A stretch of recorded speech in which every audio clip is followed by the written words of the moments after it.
Je suis Afrique, terre de tous les hommes. Je suis toi, moi, lui, l'autre, fier d'entreprendre, de réunir, de réussir. Je suis Afrique. Mélange de vie, de langue, de couleurs, de parfums, de goût fort. Je suis libre, créatrice inspirée, sensuelle et vibrante. Je suis Afrique des réussites nouvelles. Castel Beer, tout travail mérite sa bière. Produit par Bralico.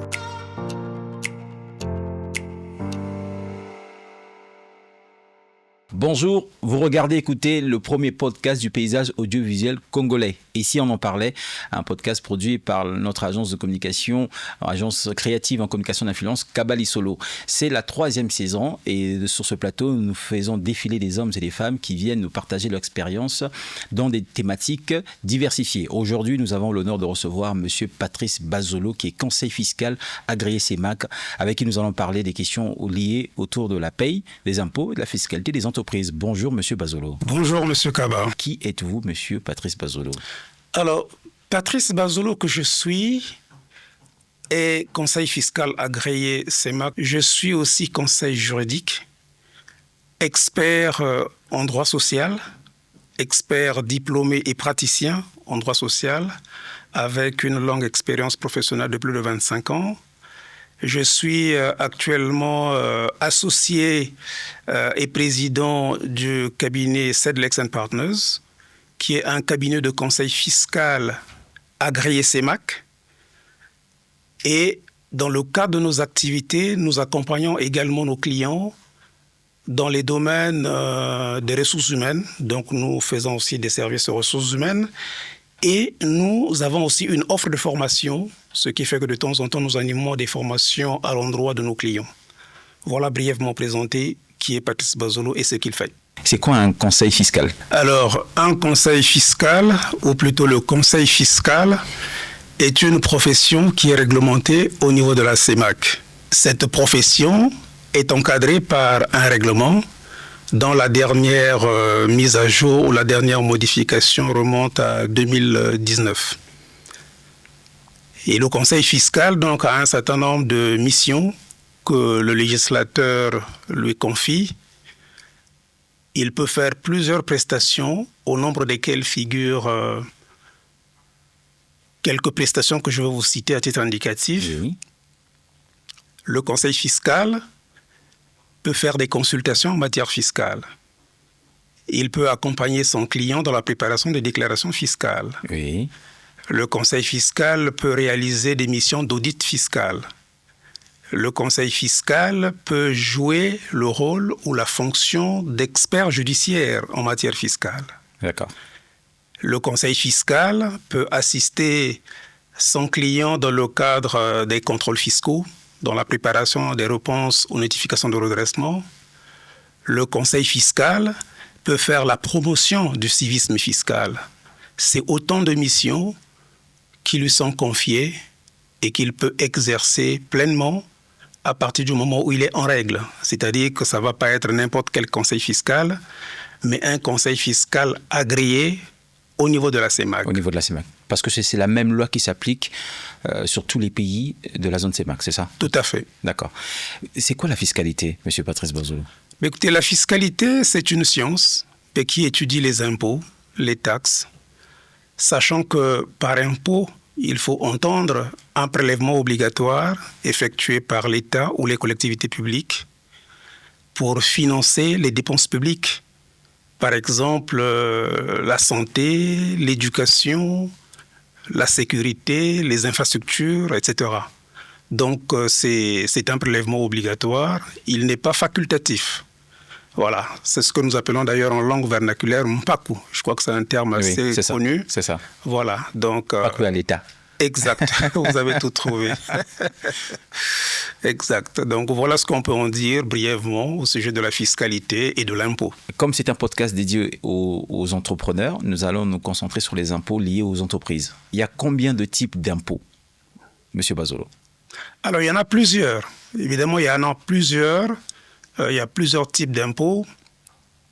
On ne va pas tous les citer, Mais je peux vous parler, par exemple, des impôts et taxes assis sur les salaires. C'est-à-dire que ce sont des impôts et des taxes qui sont calculés ou qui sont liquidés sur la base des rémunérations versées aux salariés. D'accord. Voilà, donc dans ce cas-là, par exemple, l'employeur qui est à la fois le redevable légal et le redevable économique va avoir une obligation de prélever l'impôt sur les salaires, de le déclarer, de le reverser auprès du Trésor public.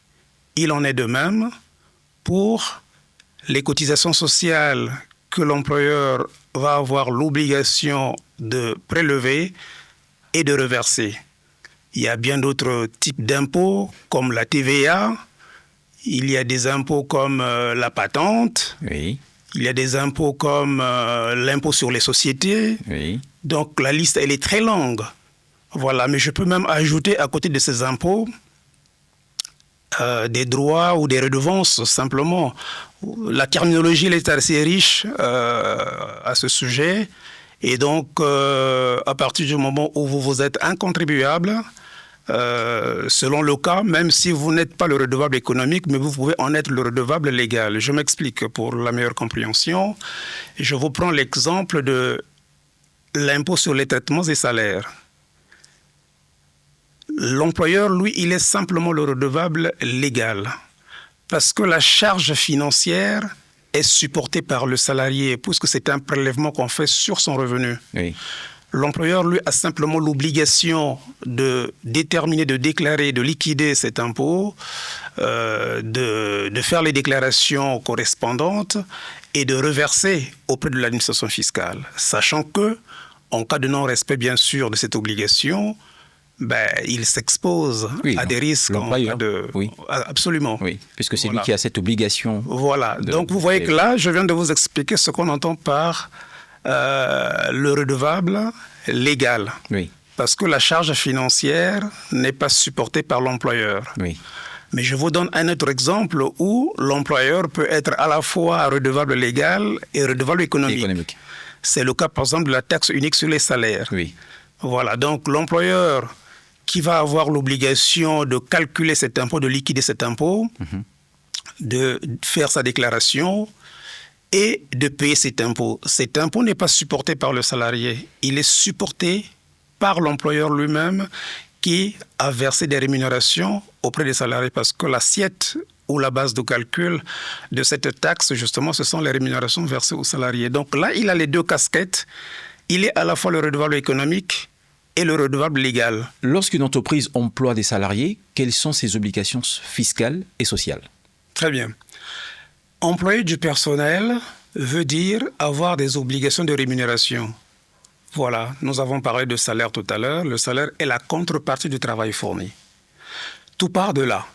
À partir du moment où vous versez des rémunérations aux salariés, un certain nombre d'obligations d'ordre fiscal et social sont à votre charge. Vous aurez à prélever de l'impôt, par exemple, sur la rémunération que vous allez verser à ces salariés. Donc, souscrire des déclarations fiscales mensuellement ou trimestriellement selon l'effectif que vous employez. Je précise que quand vous avez un effectif inférieur à 6 salariés, vous pouvez faire des déclarations trimestriellement. Mais dès que vous franchissez le cap de 6 salariés, vous devez faire ces déclarations fiscales mensuellement. D'accord. Voilà. Donc, déclaration fiscale à faire, mais pas que. Sur la base de ces déclarations, vous aurez des impôts à payer. Vous aurez par exemple l'impôt sur les traitements des salaires, vous aurez par exemple la taxe d'occupation des locaux, vous aurez par exemple la taxe unique sur les salaires, vous aurez la taxe communale ou la taxe régionale en début d'année ou dès que le salarié est nouvellement recruté. C'est autant d'impôts que vous allez déclarer et reverser auprès de l'administration. Ça, c'est du côté fiscal. Après, sur le plan social, il y a également des déclarations. Vous aurez des cotisations sociales à prélever parce qu'aujourd'hui, on est encore sur un système déclaratif. Donc, ce n'est pas le salarié lui-même qui va faire les diligences pour calculer ses cotisations sociales et aller reverser, mais c'est à la charge de l'employeur. Oui. Donc, il y a des déclarations de cotisations sociales à faire. Là aussi, suivant la même périodicité, si vous êtes avec un effectif inférieur à 6, vous pouvez le faire trimestriellement, mais à partir de 6 salariés, vous devez le faire mensuellement. Donc, faire cette déclaration auprès de la CNSS, reverser les cotisations sociales. Parce que là aussi, ce qu'on a pu constater malheureusement, c'est qu'il y a un certain nombre d'entreprises qui ne font pas montre de civisme fiscal ou social. C'est-à-dire qu'elles font des prélèvements sur les salaires des salariés, mais ne procèdent pas au reversement de ce qu'elles auront prélevé auprès des bénéficiaires finaux, qui sont les administrations que je viens d'indiquer tout à l'heure. Incroyable. Donc, là, c'est vraiment une obligation à laquelle il faut faire attention, qui n'est pas négociable, c'est obligatoire dans les délais requis, parce que si vous souscrivez vos déclarations au-delà de la date prévue, de la date limite prévue par les textes, vous serez redressé. Donc là aussi, faire très attention. Une précision aussi à donner, il arrive que certaines entreprises soient en difficulté. Et s'il arrivait que l'entreprise n'est pas en capacité de verser les rémunérations, en principe, il n'y a pas d'impôt à payer. Parce que ces rémunérations-là servent de base de calcul, c'est la condition sine qua non. D'accord. Mais même si vous n'avez pas pu payer les salaires au cours d'un mois donné, l'obligation déclarative demeure. C'est-à-dire que vous allez quand même souscrire des déclarations nulles auprès de ces administrations que nous venons de citer tout à l'heure. En disant que nous sommes en difficulté, voilà. Nous n'avons pas pu payer les salaires. Exactement. Il faut savoir faire la bonne gestion de l'impôt et des cotisations sociales. Donc l'administration doit être informée de ce que vous êtes en difficulté. Peut-être vous avez des problèmes de trésorerie et que vous n'arrivez pas à payer les salaires sur une période donnée. Informez l'administration. Continuez à souscrire les déclarations et le moment venu, dès que vous verserez les salaires, c'est le déclic, c'est la condition sine qua non pour maintenant aller reverser l'impôt ou les cotisations que vous aurez prélevées sur les salaires de vos travailleurs. Très très bien. Monsieur Bazolo, vous avez mentionné le mot redressement, vous l'avez dit, vous serez redressé. C'est quoi un redressement fiscal? Très bien. Alors, un redressement fiscal résulte d'un contrôle fiscal. Vous souscrivez des déclarations, nous venons de le dire, vous avez un certain nombre d'obligations déclaratives en matière fiscale. Vous avez des impôts à payer, n'est-ce pas? Donc, tout en respectant ces obligations, reste à savoir, 1, si vous déclarez dans les délais, 2, si vous payez le juste impôt. Donc, l'administration, dans le cadre de ses prérogatives, peut effectuer des contrôles. Alors, il y en a plusieurs types de contrôles. Le contrôle le plus complet, c'est ce que nous appelons dans notre terminologie la vérification générale de comptabilité. Il y a aussi des contrôles sur pièces, il y a des contrôles inopinés, des contrôles sur pièces, on vient de le dire. Peu importe le type de contrôle, mais toujours est-il que l'administration est en droit de venir vérifier si vous avez respecté vos obligations, si vous avez liquidé et payé l'impôt correctement. Donc, à partir du moment où vous ne serez pas en phase avec la loi, l'administration peut vous redresser. Alors, redresser, ça veut dire, d'une certaine manière, corriger, en quelque sorte. On va vous dire, vous n'avez pas respecté la loi. On va vous demander si, par exemple, vous avez moins payé ou si vous avez insuffisamment payé l'impôt, vous allez payer le delta. Mais vous n'allez pas payer que le delta, puisque vous avez fait une faute. On va vous sanctionner, entre guillemets, d'une certaine manière. C'est dans ce cadre qu'on emploie le terme redressement. C'est quoi le delta? C'est la différence, en fait, le différentiel entre l'impôt que vous auriez dû payer et le montant que vous avez effectivement payé. D'accord. Si l'impôt s'élève, par exemple, à 10 000, vous n'avez versé que 8 000, il y a un écart. Donc, dans le cas du redressement qui va être fait, l'administration va vous réclamer les 2 000 qui manquent. Et sur ces 2 000-là, il y aura des pénalités parce que vous avez causé du tort à l'administration ou à l'État, tout simplement. Voilà comment, de façon simpliste, on peut expliquer le mot redressement. Donc, le processus est celui-là. On commence par un contrôle. Si on s'aperçoit que vous n'avez pas respecté vos obligations, on peut en arriver là. L'administration, c'est dans son droit le plus absolu, tel que les textes le prévoient, de corriger ce manquement et de vous demander de payer ce qui manque, ou bien de vous faire payer une pénalité pour non-respect simplement des délais. Monsieur Bazolo, on a parlé des employeurs, des obligations des employeurs. Maintenant, on va parler du côté des salariés. Quelles sont leurs obligations en matière de fiches de paye, de cotisation, la totale, les salariés? OK. Donc, l'obligation de l'employeur de traiter la paye a des corollaires du côté des salariés. Traiter la paye, c'est aussi éditer des fiches de paye. Donc, c'est déjà une obligation légale parce qu'il faut que le salarié obtienne sa fiche de paie à la fin du mois, qui est le document qui va reprendre les éléments de rémunération que vous lui avez versés et qui montre le traitement fiscal et social qui aura été fait de ces éléments-là. Du côté du salarié, quand il reçoit sa fiche de paie, il est en droit de regarder s'il n'y a pas d'erreur, si l'employeur n'a pas manqué de lui verser un élément de rémunération. Et j'encourage vivement d'ailleurs les salariés de le faire, même quand ils ne sont pas spécialistes de la paye, mais ils peuvent regarder au besoin demander conseil. Parce que, hélas, le Code du travail, en son article 99, prévoit un délai de prescription de 12 mois seulement. Oh. Ça veut dire que si l'employeur ne vous a pas versé un élément de rémunération, et que vous n'avez pas élevé une réclamation ou une revendication pour obtenir le paiement de cet élément-là, au-delà de 12 mois, vous êtes forclos. Raison pour laquelle il est recommandé de regarder sa fiche de paye. Parce que le comportement que nous avons pu observer du côté des salariés, il ne s'intéresse qu'au net à payer sur la fiche de paye, le montant qui est tout en bas à l'extrême droite, selon la configuration la plus répandue des fiches de paye. Dès qu'ils voient que, OK, il a à peu près son salaire habituel, tout le reste, ce n'est pas son problème, ils ne vont même pas chercher leur fiche de paye auprès du service des ressources humaines. Donc, il faut regarder la fiche de paye parce que vous pouvez avoir des choses à redire.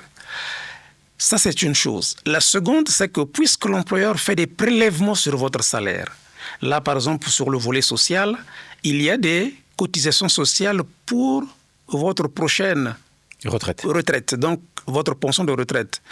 Il faut que l'employeur respecte cette obligation. Autrement, vous risquerez d'être surpris le moment venu, quand vous allez faire valoir vos droits à la retraite, de vous rendre compte que finalement, l'employeur ne reversait jamais auprès de la CNSS ces sommes qui étaient prélevées sur votre rémunération. Et c'est bien dommage. Et c'est un cas qui n'est pas rare. En tout cas, dans les retours que nous avons de la part de nos clients, nous avons souvent ces situations-là. Donc, le salarié a tout intérêt, et c'est dans ses droits.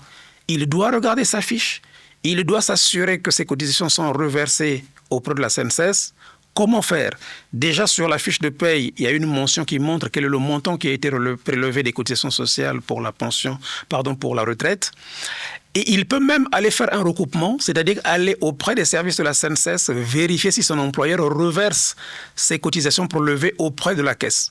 Parce qu'il a un numéro matricule, il y a un compte à la CNSS et il peut vérifier si les cotisations sont reversées là-bas. C'est très important qu'il ne pense pas que c'est l'affaire de l'employeur, les fiches de paye, lui, c'est juste l'argent qui l'intéresse. Non, c'est vraiment important et nous recommandons vivement les salariés à suivre ce que je viens d'indiquer. Un personnel domestique, pour généraliser, est un personnel qui peut être employé sous plusieurs formes. Donc, femme de ménage, chauffeur, par exemple. Chauffeur, jardinier, cuisinier, ainsi de suite.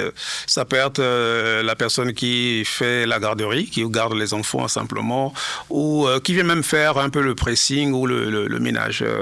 Voilà. Donc, il y a plusieurs façons de les employer. Sauf que c'est souvent pas défini, hélas, dans les réalités qui sont les nôtres, c'est souvent pas précisé. Peut-être par ignorance, peut-être c'est fait à dessein, c'est souvent pas précisé. Donc, on a besoin d'une ménagère, on lui propose un montant. Souvent, c'est des gens qui sont dans le besoin, qui n'ont pas la possibilité de discuter convenablement, qui n'ont même parfois pas l'information sur le minimum requis. Donc, sur les différentes formes d'emploi, ça peut être du salariat. un peu comme on en a parlé pour les entreprises. Donc, vous pouvez signer un contrat de travail. Ça veut dire faire les diligences nécessaires, parce que là aussi, il y a une obligation à rappeler, et ça, c'est valable aussi pour les entreprises, en tout cas pour tout employeur. On ne peut pas prendre un salarié comme ça du jour au lendemain et vous commencez à l'employer. Il y a des diligences préalables à faire, parce qu'il faut que la personne s'inscrive d'abord auprès de l'ACPE comme demandeur d'emploi. C'est une obligation légale. Il faut publier une offre d'emploi. Ça peut paraître fastidieux, mais hélas, c'est ça la loi. La loi, elle est dure, mais c'est la loi. Donc, il faut faire ces diligences pour être en règle avec la loi et être en phase avec les administrations. Donc, une fois que vous avez fait ces diligences, vous pouvez maintenant procéder au recrutement de votre personnel de ménage. Mais sauf qu'on ne le fait pas. On ne le fait pas, justement. C'est pour ça que je rappelle... Quand on recrute une femme de ménage, un jardinier, on ne va pas voir la CPCE, pas du tout. On ne fait pas d'appel d'offres, on recrute la femme de ménage. Exactement. C'est de gré à gré. C'est la raison pour laquelle je commence par là, oui, avant d'arriver sur les types de contrats qu'on peut avoir avec ce personnel-là. Donc, lorsque vous avez opté pour le salariat, il faut passer par ces étapes. Bien. Une fois que vous avez engagé votre salarié, le contrat de travail doit être écrit. C'est aussi une obligation légale parce que malheureusement, si vous faites des choses verbalement, le salarié peut, même après un seul jour de travail, se considérer comme étant en contrat à durée indéterminée. Non. Et si vous l'arrêtez le lendemain, il peut vous poursuivre devant les tribunaux ou même devant l'administration du travail. Non, vous pouvez répéter ça juste pour les besoins. Alors, je répète. En prenant l'exemple sur femme de ménage, cuisinier, chauffeur. Exactement. Vous avez besoin d'un chauffeur, vous avez besoin d'un cuisinier, femme de ménage, que sais-je encore, en tout cas un personnel domestique. Ne l'engagez surtout pas. Pas même pendant un seul jour sans écrit, encadrant le type de relation contractuelle que vous avez. Parce que si vous êtes dans le salariat, comme je le disais tout à l'heure, malheureusement, dès que la personne aura travaillé un seul jour, sans écrit, sur la base des accords verbaux, si jamais le lendemain, le surlendemain, vous voulez arrêter son travail et se séparer de lui, s'il va se plaindre devant l'administration du travail ou saisir le juge du travail, à coup sûr, je peux vous le rassurer, à coup sûr, il va gagner et on va considérer cette rupture comme étant abusive avec toutes les conséquences qui suivent. Donc, si c'est un contrat de travail, pensez à l'écrire. Et ça, c'est la loi qui le prévoit. Même là, on parle du personnel domestique. Chauffeur. C'est des salariés comme tout autre. Ils ont les mêmes droits que tous les autres travailleurs qui sont dans les entreprises, tous les autres travailleurs, pardon.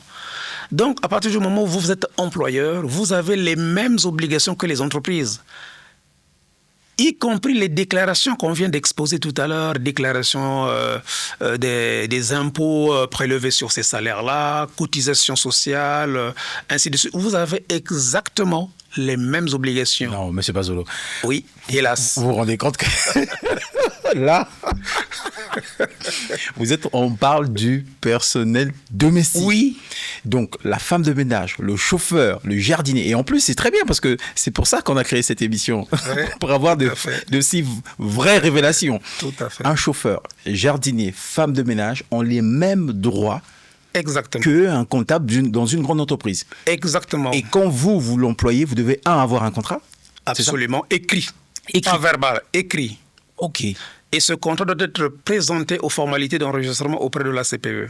D'accord. Parce qu'en cas de conflit... Eh oui. C'est ce document contractuel qui va être utilisé devant le juge, devant l'inspection du travail. Il faut sceller cet accord.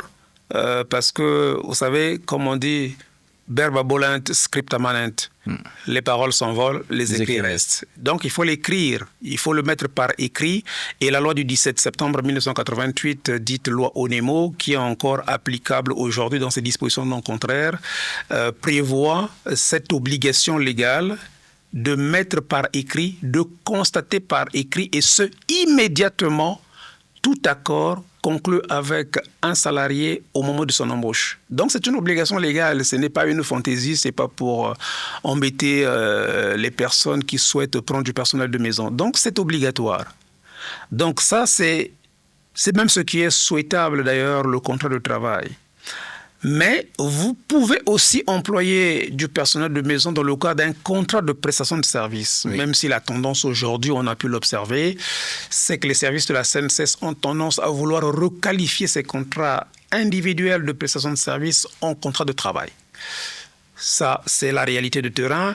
Mais clairement, vous avez ces deux possibilités-là. Contrat de travail ou contrat de prestation de service. Alors, pour ce qui est du contrat de prestation de service, vous n'avez pas les mêmes obligations en termes de diligence que nous avons énuméré tout à l'heure. Oui. Vous n'aurez pas forcément une offre d'emploi publiée quelque part ou bien un appel d'offres. Voilà. Ça peut être du gré à gré, en direct. Mais même là aussi... même si la loi ne fait pas obligation de mettre par écrit un contrat de prestation de service, mais pour différentes raisons, ça devient obligatoire.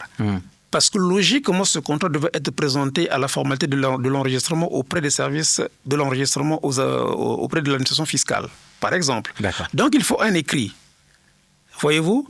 Puisque là, on va enregistrer le contrat, on va mettre les timbres, etc. Donc, forcément, l'écrit va s'imposer à vous. Et pour différentes autres formalités que vous pourriez avoir à faire, il faut un écrit. En tout cas, c'est la recommandation. Quand on se lance dans un contrat, quand on fait du business, ou même pour soi-même à la maison avec le personnel de maison, il n'y a pas meilleure façon de s'entourer d'une bonne sécurité juridique que de mettre par écrit un accord ou des accords que vous pourriez trouver avec un personnel que vous souhaitez engager. Parce qu'il y a des obligations réciproques, ce que nous avons appelé par des contrats synalagmatiques. Oui. Vous avez des obligations vis-à-vis de ce personnel a des obligations vis-à-vis de vous. Par conséquent, il faut mettre la forme qu'il faut, telle que requis par les textes en vigueur, et ça vous protège tous. Combien, selon la loi, une femme de ménage, un jardinier, un chauffeur doit être payé? Le minimum, c'est quoi le SMIC? Alors, nous avons ce qu'on appelle par le SMIG, d'accord? C'est le salaire minimum interprofessionnel garanti. Ça veut dire que c'est le minimum des minimums.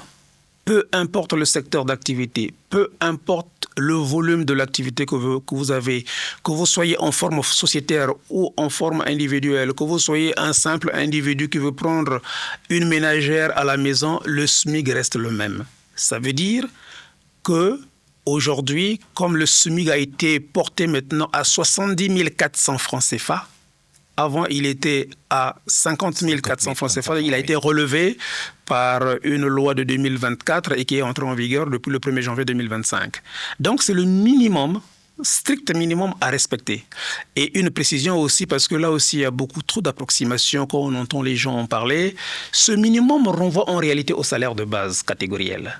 Ce minimum-là n'est pas un salaire brut global intégrant tous les accessoires de salaire. Traduction. C'est-à-dire que si, par exemple, vous devez donner aussi une prime de transport à votre employé, si vous avez une autre prime quelconque à lui donner, ces éléments de rémunération viendraient en complément ou en sus du salaire minimum que nous venons d'indiquer tout à l'heure. D'accord. Mais le plus souvent, en pratique, ce que nous constatons, c'est que non seulement ce minimum-là n'est pas souvent respecté, d'ailleurs, même pas le contrat écrit, ce personnel de maison se retrouve en deçà de 70 400 et encore. Donc voilà, c'est des réalités tristes, mais il faut, je pense, inviter tout le monde, pas seulement les entreprises, voyez-vous que même les individus eux aussi, ça nous rattrape. Oui. Il faut inviter, encourager de plus en plus tout le monde à se montrer ou à montrer, à faire preuve d'un civisme fiscal et social irréprochable. Parce que je pense que les pouvoirs publics n'ont pas arrêté d'ailleurs d'encourager, de rappeler aux populations ces règles. Et là, j'en profite pour faire encore une petite piqûre de rappel. Existe-t-il des dates clés dans le calendrier fiscal? Est-ce qu'il y a des échéances que tout employeur doit respecter? Oui, bien sûr. En fait, toutes ces échéances se trouvent dans le Code général des impôts. Et un rappel a été fait, une évolution d'ailleurs récente. Il y a une circulaire du directeur général des impôts datant du mois de février 2026 qui indiquait que la date limite qui était jusque-là fixée au 20 du mois suivant celui au titre duquel les salaires sont versés est ramené maintenant au 15. Au plus tard, le 15, il faudra aller faire sa déclaration et payer les impôts et taxes assis sur les salaires, puisqu'on parle d'employeurs. Oui. Il en est de même d'ailleurs pour la CNCS. Toutes les cotisations sociales doivent être déclarées au plus tard le 15 du mois qui suit, celui au titre duquel vous payez les salaires. Alors là aussi, je dois attirer l'attention de ceux qui sont en charge de ces questions dans les entreprises ou même à titre individuel. Lorsque cette date limite tombe un jour férié ou un jour de week-end, organisez-vous pour que la déclaration soit souscrite avant ce jour-là. Parce que si vous allez après, même en expliquant que c'était férié, c'était un week-end, hélas, aujourd'hui d'ailleurs, les logiciels qu'ils utilisent dans ces administrations sont paramétrés de telle sorte que dès qu'on enregistre une déclaration au-delà de la date limite, ça va vous générer des pénalités, ça va signaler, donc vous ne pourrez pas échapper. Donc une bonne gestion, une bonne organisation de ces impôts et cotisations doivent vous amener au respect strict du calendrier prévu à cet effet. En fait, les dates sont prévues dans différents textes et beaucoup d'entreprises, enfin beaucoup de cabinets, notamment de conseils fiscaux, qui mettent ça sous forme de tableau et qui les font circuler. Bon, c'est très facile à trouver, hein. Ou bien en tout cas, si l'entreprise a un conseil fiscal, il suffit de lui poser la question. Il aura le calendrier fiscal dans lequel il trouvera non seulement les échéances pour les impôts et taxes assis sur les salaires, mais pour tous les autres impôts et taxes qui existent, hein, qu'il s'agisse de l'impôt sur les sociétés, qu'il s'agisse de la patente, de tous les impôts existants. Généralement, vous avez un tableau. Il y a quelques années encore, la Direction générale des impôts publiait ce calendrier. Alors, je ne sais pas si cette administration continue à publier ce calendrier fiscal, et c'est un outil de travail très important. Ça, c'est une chose. La seconde, c'est que dans l'organisation interne, vous pouvez utiliser, par exemple, des alertes, des alarmes. Aujourd'hui, presque tous les outils que nous utilisons sont dotés de cette possibilité. Même les téléphones, vous pouvez programmer des rappels. Votre ordinateur, sur Excel, sur différents logiciels. Ça vous permet de vous rappeler, de ne pas louper une échéance et de vous organiser pour faire les diligences dans les temps, dans les délais. Voilà. Donc, le calendrier, vous le trouverez un peu partout. Et les dates limites, les échéances, elles-mêmes sont fixées par les textes. Voilà, code général des impôts, code de sécurité sociale ou bien les textes pris pour leur application. D'accord. Monsieur Bazolo, que se passe-t-il lorsqu'une entreprise ne respecte pas ou rate une déclaration? Bon, déjà en matière d'impôts d'impôts sur les traitements et salaires, quand vous payez ou vous déclarez et payez ces impôts au-delà de la date limite, vous avez une pénalité de 50% qui s'applique sur le principal. Et c'est bien dommage. Donc ça, c'est une conséquence qu'on peut éviter lorsqu'on a une bonne organisation. Concernant les cotisations sociales, quand vous déclarez et payez les cotisations sociales au-delà de la date limite, là aussi, vous avez des majorations de retard. En sachant que déjà, même pour un jour de retard, vous avez déjà 10% qui va s'appliquer sur le principal, donc sur les cotisations dues.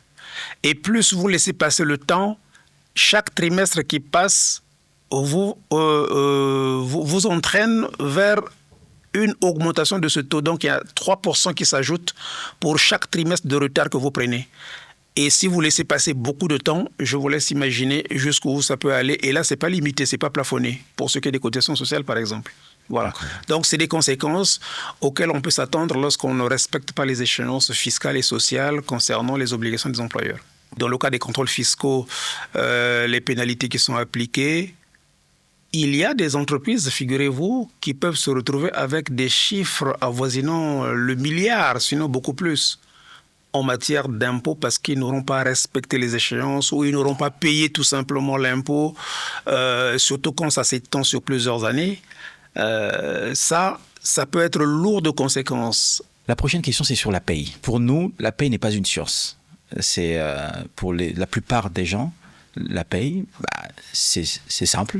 C'est le fait de rémunérer ses salariés ou ses prestataires ou ses collaborateurs. Mais pour vous, un expert comme vous, la paye, c'est bien plus profond que ça. Tout à fait, parce que ce serait assez réducteur d'expliquer la paye de cette façon. La paye, c'est tout un processus, à la fois administratif et technique. La paye consiste à traiter suivant un certain nombre de règles, les éléments de rémunération que vous versez à vos salariés. Donc, il y a un certain nombre d'obligations à respecter. Voilà, sachant que la rémunération salariale, généralement, est versée mensuellement. Et donc, chaque mois, sur la base d'un certain nombre d'éléments que vous allez préalablement collecter, ce que nous appelons dans notre terminologie habituellement les éléments variables et les éléments fixes, que vous allez traiter suivant un processus donné pour aboutir à la fin à des documents qui seront édités, comme les fiches de paye, et par la même occasion, toute la paperasse liée à la paye, y compris les déclarations fiscales et sociales. Donc, la paye, on va dire, c'est quand même un domaine qui se trouve à la croisée de plusieurs autres spécialités. Pour traiter efficacement la paye, cela requiert des connaissances en droit du travail, en droit de la sécurité sociale, en droit fiscal et même en droit comptable. Je peux même aller plus loin, en droit administratif et en contrôle de change. Quand vous regardez le volume des rémunérations, mais pas que, parce que lorsque vous parlez de la paye, il y a les rémunérations, certes, à proprement parler, mais il y a également toutes les taxes, les impôts, les cotisations qui en découlent. Donc, si vous commettez des erreurs, ça peut être lourd de conséquences.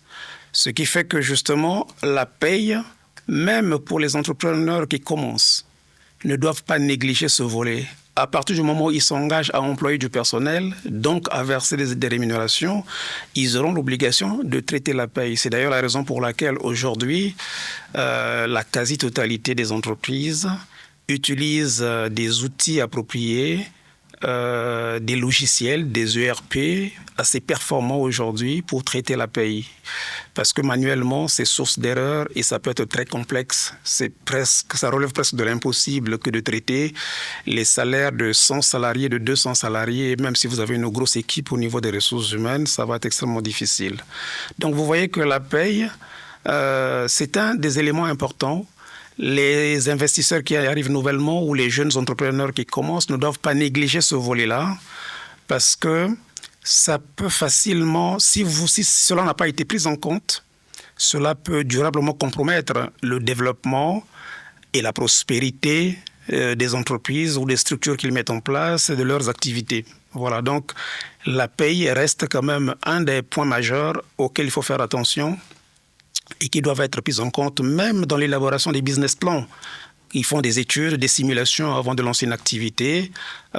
Parmi les charges à prendre en ligne de compte, il y a aussi les charges fiscales, les charges sociales, notamment celles qui résultent de la paye, pour ne parler que de ça. Oui. Mais la fiscalité elle est beaucoup plus large. D'accord. Donc, de manière générale, lorsqu'ils font ces études, pour se donner plus de chances de succès dans les activités qu'ils entreprennent, qu'ils tiennent compte de ces charges fiscales et sociales en se rapprochant des sachants de leurs conseils fiscaux, de leurs conseils juridiques, pour prendre en compte cet aspect de choses-là qui est très important dans les activités d'une entreprise. Et quels sont les outils recommandés pour le traitement de la paye ?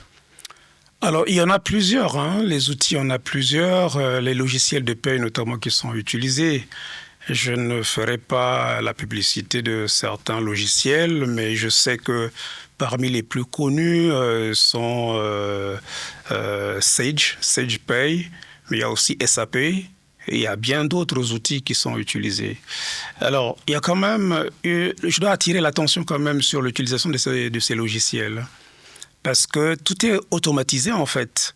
À partir du moment où vous rentrez les données dans le logiciel, il suffit de valider et tout de suite, dans le cadre de ce langage algorithmique qu'utilisent ces logiciels, immédiatement vous avez les résultats de la paye. Il se trouve que si vous n'avez pas dans votre entreprise, dans les méthodes de travail, dans les procédures que vous avez en interne, si vous n'avez pas des contrôles à faire après le travail fait par ces logiciels, oui. Un logiciel reste une machine. Oui. Et un logiciel ne fait que ce qu'on lui demande de faire. Oui. Parce qu'en amont, il y a eu un paramétrage. Et si le paramétrage là n'a pas été fait avec l'assistance, par exemple, du conseil fiscal, généralement, les techniciens, les informaticiens, les paramétreurs qui viennent faire ce travail ne sont pas fiscalistes, ne sont pas juristes, ne sont pas RH, dans la plupart des cas, Oui. en tout cas du moins par rapport à ce que nous avons pu observer. Et donc, déjà en amont, pour le paramétrage, il faut veiller à faire valider le travail du technicien par un fiscaliste. Je vous donne un exemple plus concret et plus récent. La loi de finances pour 2026 a apporté un certain nombre de modifications concernant et qui vont impacter plutôt les règles qui encadrent l'impôt sur les traitements des salaires. Oui. Et c'est des changements importants, avec un impact financier non négligeable. Et aujourd'hui, la plupart des entreprises sont en train de faire les diligences nécessaires pour mettre à jour leur logiciel. Mais ce travail-là ne doit pas être fait sans la présence du fiscaliste. Oui. Il est recommandé de faire toujours des contrôles manuels sur la base d'un échantillon. Si vous le souhaitez, vous pouvez par exemple prendre un bulletin de paye dans chacun des collèges, collège exécution, collège maîtrise et collège cadre. Ou alors, par catégorie, surtout pour les entreprises qui n'ont pas de gros effectifs, ils peuvent faire ce contrôle manuel. Or, pour faire le contrôle manuel, il faut en avoir les compétences techniques nécessaires. Donc, il faut maîtriser, par exemple, comment on calcule l'impôt sur les traitements des salaires. Il faut savoir comment calculer toutes les cotisations sociales.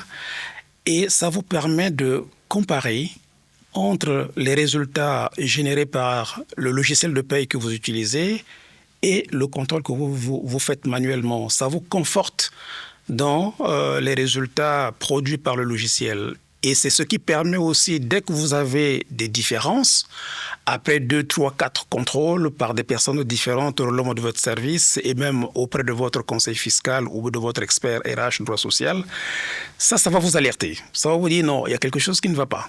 Soit le logiciel a bugué, soit le paramétrage avait été mal fait en amont. Et vous voyez que ça vous permet de rattraper très vite les erreurs qui pourraient se produire dans le cas du traitement de la paye. C'est ça. Et nous, au sein de l'agence Kabali Solo, par exemple, au sein de notre agence de communication, nous avons fait appel à un conseil fiscal qui gère toute la partie paye, trésorerie même, impôts, déclarations, obligations fiscales, la totale. Mais c'est très bien. Nous avons externalisé ce service. Est-ce que les entreprises, aussi petites soient-elles, doivent employer du personnel ? Est-ce que oui c'est et une non. obligation ? Est-ce que c'est une obligation ? Il y a un certain nombre d'activités pour lesquelles on n'a pas vraiment besoin de la main-d'œuvre. Vous pouvez, dans un premier temps, commencer sans salarié et après, progressivement, vous allez arriver à un stade où le volume des activités allant crescendo, vous allez nécessairement avoir besoin du personnel parce que vous ne pouvez pas tout faire par vous-même. Même si, dans un premier temps, vous commencez par externaliser un certain nombre de services, puisque vous avez quand même une obligation de tenue de comptabilité, vous avez un certain nombre d'obligations administratives, vous pouvez les externaliser dans un premier temps. Mais progressivement, vous aurez besoin de ramener ces activités-là au sein de votre entreprise. Et à partir de ce moment-là, vous aurez besoin nécessairement du personnel. D'accord. Nécessairement, parce que durablement, vous ne pouvez pas rester seul à faire de la mise à disposition du personnel lorsque le volume augmente, parce qu'il faut gérer vos clients, mais gérer vos fournisseurs également, les relations avec l'administration, beaucoup de contraintes à plusieurs niveaux. Seul, ça va être très difficile. D'accord. Donc, à un moment donné, l'obligation va naître d'employer du personnel. Et puis, de toute façon, c'est la recommandation qui est faite.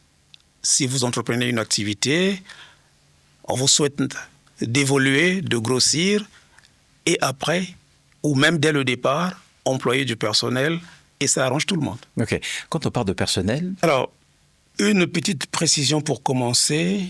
Le terme personnel est un terme assez large. Quand on parle de personnel, cela ne renvoie pas forcément au salariat. Si nous restons dans le salariat, c'est-à-dire que les emplois directs, vous avez les contrats de travail que vous allez utiliser. Et dans les contrats de travail, vous avez les contrats de travail à durée déterminée et les contrats de travail à durée indéterminée. En emploi direct. Oui. Après, vous avez parlé également des emplois indirects. Aujourd'hui, nous avons dans le Code du travail des dispositions qui permettent de faire ce qu'on appelle par de la mise à disposition du personnel.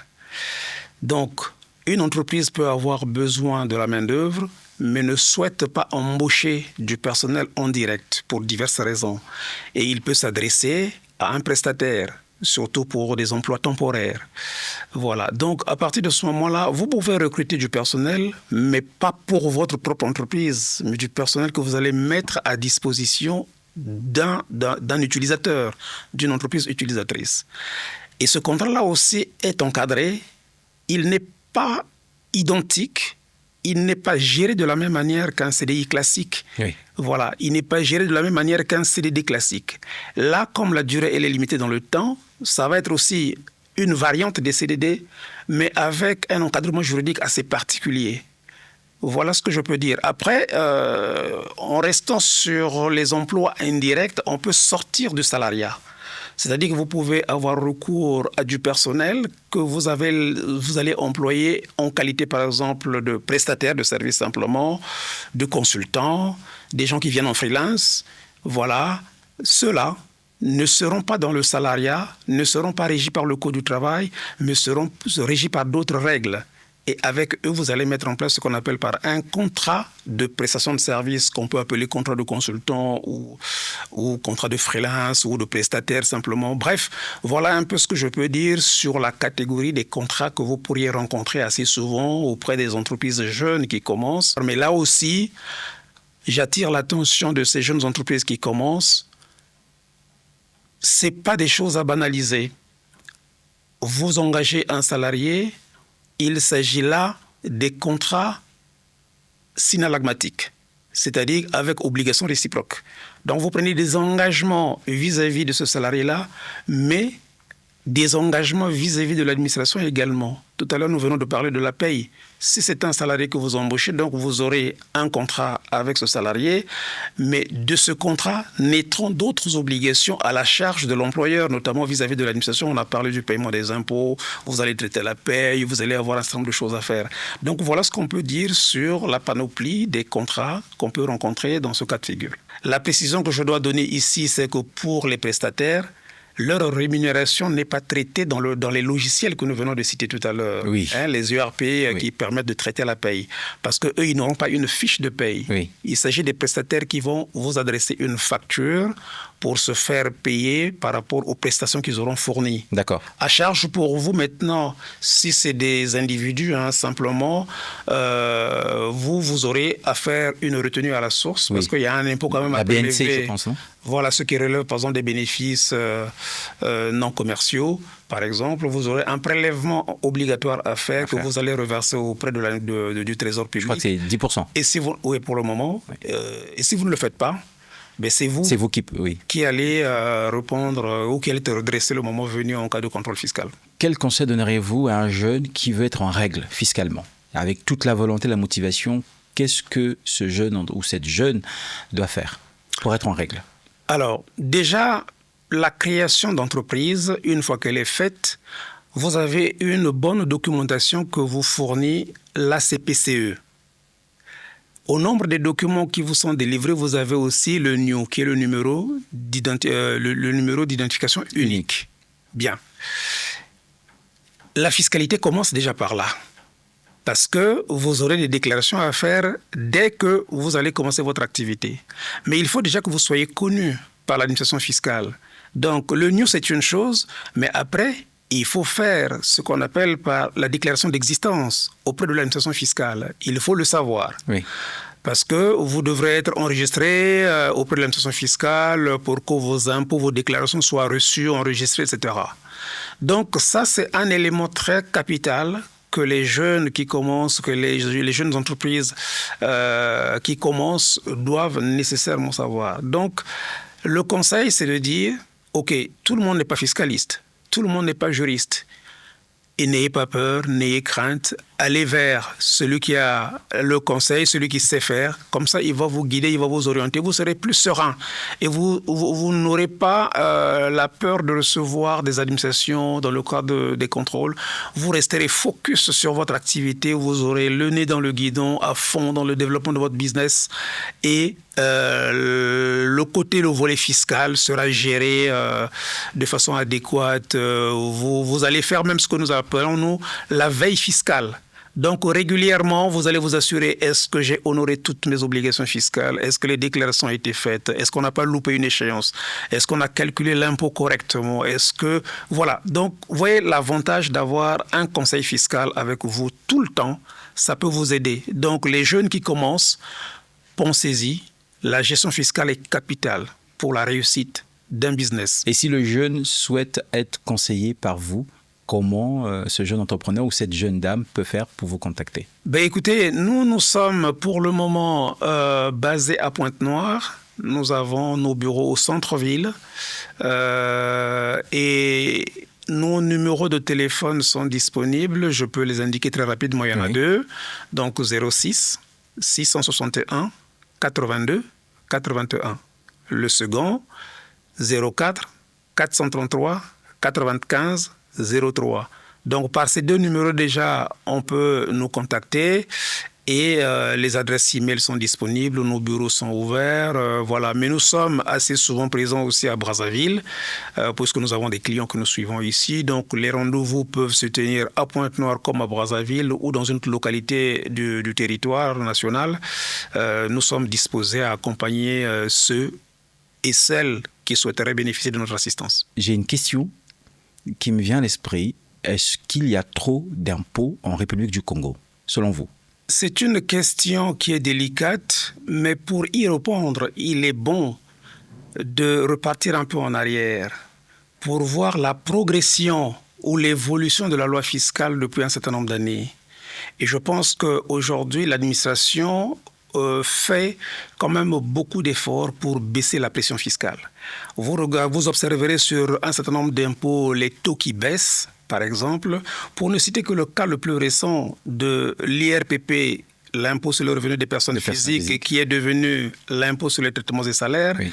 Il y a une baisse importante au niveau de l'impôt, au niveau de cet impôt, notamment au niveau du barème forfaitaire. Pour ceux qui ont pu avoir l'occasion de faire des études comparatives, ils ont vu que c'est vraiment une bonne chose. C'est une évolution applaudie par tous les contribuables concernés. Trop d'impôts, on peut raisonner en termes de nombre d'impôts ou alors en termes de taux d'impôts, n'est-ce pas? Vous pouvez avoir plusieurs impôts, mais avec des taux relativement faibles, et donc ça ne vous pèse pas très lourd. Vous pouvez avoir peu d'impôts, en termes de nombre d'impôts, mais avec des taux très élevés, avec une base ou une assiette très très large, et ça peut être très lourd. Où est-ce qu'on se situe, nous? Donc, la réponse que je suis en train de donner prend en compte déjà les deux paramètres. D'accord. En termes de nombre d'impôts comme tel, je ne suis pas sûr, parce qu'il faut faire un peu du droit comparé pour voir comment ça se passe dans les autres pays, pour ne prendre que les pays qui sont les plus proches de nous. Je ne pense pas qu'au Congo, qu'on ait trop d'impôts.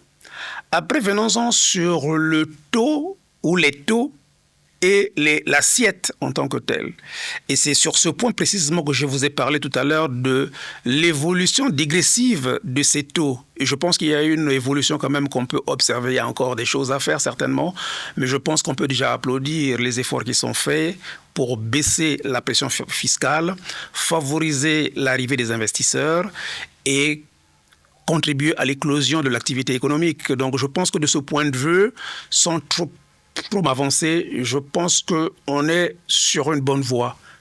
Après, à charge pour le législateur, les gouvernants, pour continuer à travailler là-dessus, mais je pense qu'à la date d'aujourd'hui, je dirais qu'on est plutôt sur une bonne voie. Monsieur Bazolo, la gestion de l'impôt fait débat. C'est vrai que vous avez insisté longuement dans cette émission sur le fait que le citoyen doit pouvoir payer son impôt, mais que pouvez-vous dire sur la gestion de l'impôt par l'État? Nous avons dit tout à l'heure que l'impôt était un prélèvement obligatoire effectué par l'État ou par les collectivités publiques. Ce qu'il faut aussi préciser, c'est que c'est une contribution ou une cotisation que vous faites sans contrepartie directe, déjà. Donc, je suis tenté de dire que, indépendamment de la gestion de cet impôt-là par les pouvoirs publics, vous devez payer votre impôt.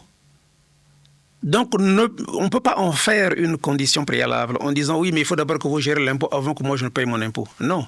Quand vous regardez le processus, il faut d'abord qu'il y ait paiement d'impôt et gestion de cet impôt par la suite. On est d'accord. Et de toute façon, c'est un impôt obligatoire. Donc, il faut payer votre impôt. Peu importe. Évidemment, le souhait de tout le monde, c'est de voir les gouvernants, ceux qui en ont la charge de gérer l'impôt correctement, efficacement, et que voilà, les populations trouvent leur compte dans les différents services publics, etc. Mais encore une fois, le civisme fiscal que chacun de nous doit avoir ne va pas dépendre de la gestion de cet impôt-là par la suite.